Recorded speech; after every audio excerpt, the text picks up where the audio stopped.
Hello everyone, welcome to our channel. আমাদের প্রতিদিন বানানো হবে পাস্তাটা এখানে ভালো করে সেদ্ধ করে রেখে নিয়েছি। জলটাই কিন্তু রেখেছি, এই যে স্টকটা এটা কিন্তু আমার পরে ইউজ হবে, তাই জন্য এটাকে ফেলিনি। আর এটাকে খুব একটা বেশি কিন্তু সেদ্ধ করা যাবে না, তাহলে কিন্তু পরে রান্না করার সময় এটা গ্যাট গেদে হয়ে যাবে। এরকম শক্ত শক্ত হিসেবে এটাকে নামিয়ে নিতে হবে। এখন এটাকে রেডি করে রাখা হয়েছে। এটার মধ্যে টমেটো আছে, একটুখানি রসুন দিয়ে এটাকে ফ্রাই করে এটাকে পেস্ট বানিয়ে নেওয়া হয়েছে। এটাও দরকার হবে। ফ্রাইং প্যানের মধ্যে একটুখানি তেল দিয়ে কুচি কুচি করে রাখা রসুন আর পেঁয়াজটাকে ভালো করে ভেজে নিয়ে কেটে রাখা মাশরুমগুলো এখানে অ্যাড করে দিয়েছি। বেশি কিছু অ্যাড করবো না, এখানে মাশরুমটা একটু হালকা ভাজা ভাজা হয়ে গেলে একটুখানি ক্যাপসিকাম ইউজ করবো, বাস। ক্যাপসিকামগুলো দিয়ে দিয়েছি এখানে, এটাকেও হালকা করে একটুখানি ভেজে নেবো। তারপরে এই যে বানিয়ে রেখেছি এটাকে অ্যাড করে দেবো। এখন এই টমেটোর পেস্টটা ইউজ করে দিয়েছি। এখন ওটা দেওয়ার পরে হালকা একটুখানি গোলকি পাউডার আর আমি নুন দিয়েছি টেস্টের জন্য।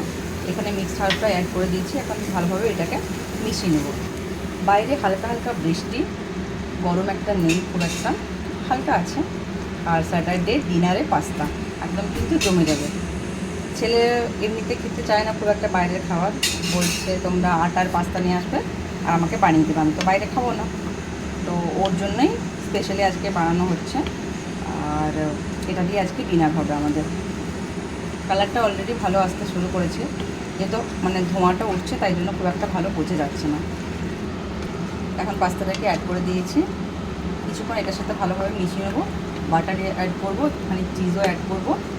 খুব ভালো স্মেল এসছে এটা।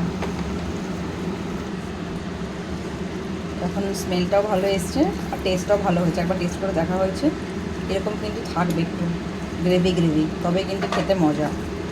একদম ড্রাই হয়ে গেলে সেটা কিন্তু অত ভালো লাগে না।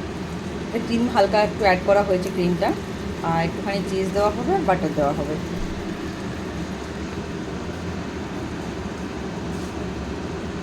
বাটারটা অ্যাড করে দিয়েছি, এটাকে মেল্ট করে নেবো। চিজটা দিয়ে নামিয়ে দেবো, বাস হয়েই গেছে।